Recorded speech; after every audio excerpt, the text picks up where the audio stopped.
नमस्कार देवियों, सज्जनों और सर्वप्रिय छात्रों, आप सबका हार्दिक अभिनंदन है।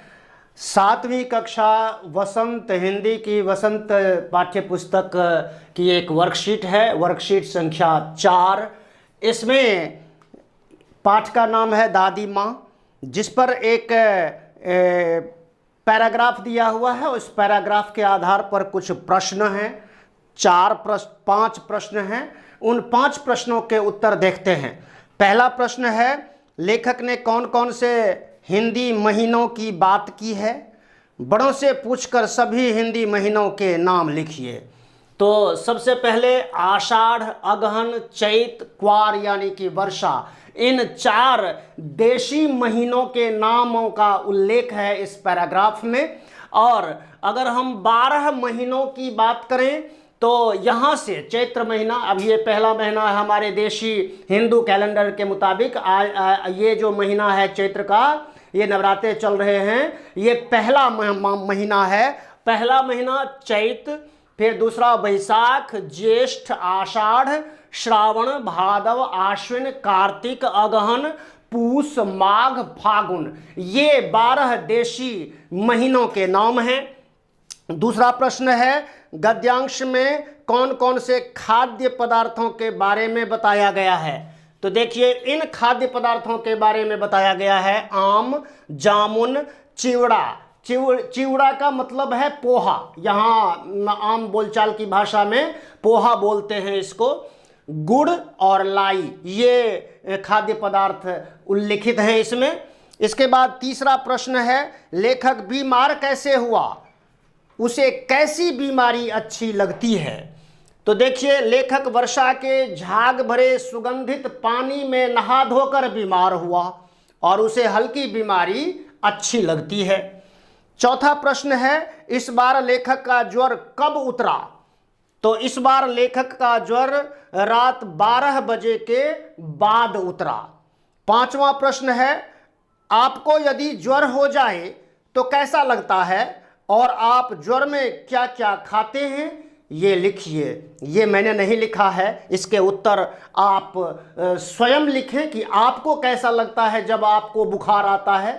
ज्वर का प्रयोग किया गया है, ज्वर का मतलब बुखार है। तो इस तरह से आप इस वर्कशीट को पूरी करके अपने ग्रुप में सेंड करें। इसके बाद 8वीं कक्षा सभी 7वीं के छात्र भी चैनल को सब्सक्राइब करें और बेल आइकन को भी दबाएं, ताकि जो भी वीडियो मैं अपलोड करूं आपके लिए तो आपको उसकी नोटिफिकेशन मिल सके। इसके बाद देखते हैं 8वीं कक्षा।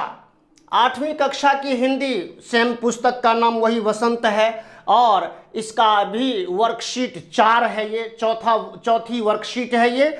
इसमें भी ये लाख की चूड़ियाँ पाठ का नाम है और इस पर आधारित एक पैराग्राफ दिया गया है पाठ्य पुस्तक से, पाठ से, और इस पर आधारित प्रश्न हैं। प्रश्नों के उत्तर देखते हैं। पहला प्रश्न है, बदलू के मन में ऐसी कौन सी व्यथा थी जो लेखक से छिपी न रह सकी? तो ये देखिए, बदलू का काम बंद हो गया था। कांच का प्रसार प्रचार होने के कारण बदलू का काम बंद हो गया था। यह उसकी व्यथा थी जो लेखक से छिपी न रह सकी। दूसरा प्रश्न है, मशीनी युग से बदलू के जीवन में क्या क्या बदलाव आया? तो देखिए, मशीनी युग से अब बदलू के हाथों का काम एकदम से ठप हो गया, बंद हो गया। उसकी बनाई चूड़ियों को अब कोई न पूछता था। गांव-गांव में कांच का प्रचार हो गया, सारे काम मशीन से होने लगे, खेती भी मशीन से होने लगी। ये बदलाव आया। तीसरा प्रश्न है, मशीनों के आने से हमारे जीवन में क्या बदलाव आए हैं? मशीनों से होने वाली 2 हानियां और 2 लाभ के बारे में बताएं। देखिए, मशीनों के आने से हमारी जीवन शैली पूरी तरह बदल गई है। सब काम मशीनों से होने लगे हैं। 2 हानियां इस प्रकार से हैं, शोर बहुत होता है मशीनों से, प्रदूषण फैलता है, और जो कारीगर जो हाथ से अपना कोई काम किया करते थे, उनका काम बंद हो गया, वे बेरोजगार हो गए, रोजगार समाप्त हो गया। 2 लाभ इस तरह से हैं, काम जल्दी और सुंदर होता है। मशीनों से जो भी काम होता है वो जल्दी हो जाता है और बहुत सुंदर होता है। कई लोगों का काम एक मशीन एक साथ कर देती है। एक ही मशीन लगा लीजिए, कई लोगों का काम एक साथ हो जाता है और जल्दी भी हो जाता है। दो लाभ इस प्रकार से हैं इसके, तो मशीन इस तरह से काम कर देती है। चौथा और अंतिम प्रश्न है वर्कशीट का, बदलू ने हार कर भी हार नहीं मानी, यह लेखक को कैसे पता लगा। देखिए, बदलू का व्यक्तित्व कांच की चूड़ियों जैसा नहीं था कि आसानी से टूट जाए। अपनी बनाई चूड़ियां उसने औने पौने न बेची, है ना। जमींदार की बेटी का विवाह था, उसने जो है कुछ जो पैसे देने चाहे थे चूड़ियों के बदले, लेकिन बदलू ने देने से मना कर दिया। अर्थात उसका व्यक्तित्व जैसा पहले था, अब मशीनों से सारे काम, उसका काम बंद हो जाने के बाद भी उसका व्यक्तित्व वैसा का वैसा है। तो इस तरह से ये 7वीं और 8वीं के छात्र अपनी वर्कशीट पूरी करें, अपना काम पूरा करें, समझें।